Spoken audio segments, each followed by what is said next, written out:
Greetings in the name of our Lord. It is Pentecost. It is the day when we celebrate the coming of the Holy Spirit 50 days after the death of Jesus. In Rome in the 10th century, Pentecost Sunday was a very special day for the people. The priests would organise a spectacular symbol of the coming of the Holy Spirit. This was designed to bring cheer, especially for those who had dreary and hard lives. In the domes and painted ceilings of some cathedrals were some carefully disguised doors. Poor peasants were required to climb high up on the roof. They had baskets of red rose petals or a box containing a dove. At a particular point in the worship service, the priest would cry out, "Release the dove." This was a reminder that the Holy Spirit had come like a dove upon Jesus. When the priest cried out, "Release the dove," he was calling for the Holy Spirit to be released among the people. So the peasants would release the dove who would fly among the people. The choir boys would make whooshing noises. Whoosh, whoosh. And the peasants would release the red rose petals and shower them on the congregation. These were a symbol of the tongues of fire that came upon them at Pentecost. What a spectacular image for the people. Although I'm a little concerned for the poor cleaners afterwards. The prophet Ezekiel also has a spectacular image which symbolises the coming of the Spirit. In many ways, it seems appropriate to a time of concern and for some, a loss of hope. In Ezekiel 37, the prophet is shown a valley full of dry bones scattered across the desert floor. Hiskiel, Santis Bab, Pehla और दूसरा आयत. एक दिन रब का हाथ मुझ पर ठहरा. रब ने मुझे अपने रूह से बाहर ले जाकर एक खुली वादी के बीच में खड़ा किया. वादी हड्डियों से भरी थी. उसने मुझे उनमें से गिरने दिया तो मैंने देखा कि वादी की जमीन पर बेशुमार हड्डियां बिखरी पड़ी हैं. ये हड्डियां सरसा सूखी हुई थीं. It looked like the end of a terrible battle. There were the bones of dead soldiers after a crushing defeat, useless and dead. The bones were a symbol of what had happened to God's people. They were in exile in a foreign land. They had turned their backs on God and focused on self-interest. When people focus on their own self-interest, it is a recipe for becoming useless and spiritually dead. So God had allowed the Babylonians to carry them away into exile. Many had lost hope. How were they feeling? Useless and dead. Life sometimes gives us wounds, feelings of worthlessness, things people may have said or done to us, past regrets about what we may have said or done, humiliations and defeats, worries about the future and lost hopes. All of us may feel at some time like those dry bones, useless and dead. At this time of pandemic across the world, we are in a valley of dry bones. People may have been anxious and isolated. Some have experienced deep grief and personal loss that has been unimaginable. Some have had loved ones who have died. They've struggled with being unable to mourn in a way that they would have liked. Some have been exhausted from work, especially those in health services. Others have had a steady stream of small losses that they've had to cope with. So many are feeling tired and hope seems far away, useless and dead. God drops Ezekiel into this silent and terrifying valley of bones and asks him, "Mortal, can these bones live?"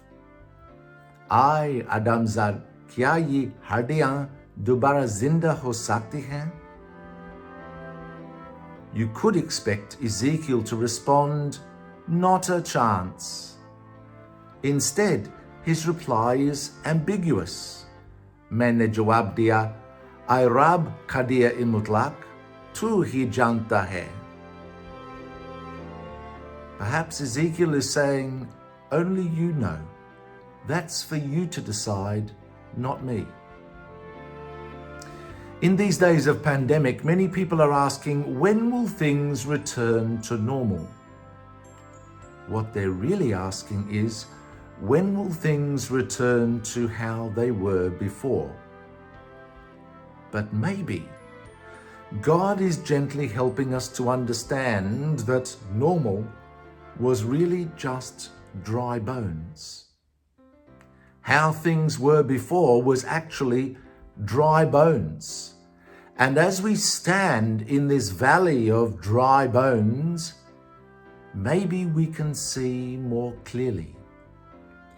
How things were before included pollution of our cities, our skies and seas, a sense of hurrying and rush, a desire to make as much money as possible and spend it on ourselves, a lack of justice across our world, sometimes a loss of community and belonging, sometimes people trying to be self-made, self-sufficient and independent, sometimes people ignoring God, people and entire nations wanting to protect their own self-interests.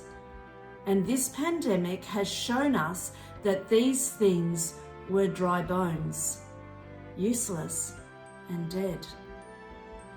And the question comes to us, can these bones live again? Can we develop new patterns of living after this pandemic? In our scripture passage, God then tells Ezekiel what is going to happen. Bones would come together. Sinews and flesh would clothe the skeletons, and they would be formed as new bodies. But that is not the most important part. Ezekiel is told, "Prophesy to the breath. I, Adamzad, Nabuat karke dam se mukhatib hoja." The word in scripture for breath is the same word that is used for wind and spirit. Prophesy to the breath, the wind, the spirit, and then breath, wind, spirit enters the newly formed bodies and life is breathed into them. What appeared to be useless and dead will come to life as a vast crowd of living beings. The people had been saying, "Our bones are dried up and our hope is lost. Hamari hardiyan suk gayi hain. Hamari umeed jati rahi hai." But God is not finished with Israel yet. The dry bones of humiliation and defeat would become Israel again, no longer useless and dead. Instead, there would be a future and a new hope. In this time of pandemic, a new hope is coming, even as we have experienced lockdown. We are slowing our lives down to a more sustainable level. We can see distant hills now that the air is cleaner. We are showing care for others who might have been overlooked before. We are asking ourselves honest questions about what it means to be church in a time when we cannot gather together. We are realizing the importance of family and friends, especially when we are unable to see them except online. I will put my spirit within you, and you shall live. मैं अपनी रूह तुम में डाल दूंगा तो तुम जिंदा हो जाओगे. Today at Pentecost, we think of that group of frightened disciples 50 days after Easter. What happened to them was the same as in Ezekiel's vision. Breath, wind, spirit comes upon them. Ordinary people, perhaps scarred from the troubles of life, but now with the breath of God, the Holy Spirit. And Peter makes it clear that it was not just for them. I will pour out my spirit on all people. मैं अपनी रूह को तमाम इंसानों पर उंडेल दूंगा. The promise of the Holy Spirit is for all believers throughout all time. For us in a time of pandemic, Pentecost reminds us of the promise of the life-giving Spirit. Yes, these bones can live. We will find new ways to live in a post-COVID-19 world.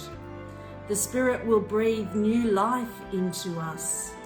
We will find new ways to love God, others, and ourselves, empowered by the breath of God within us.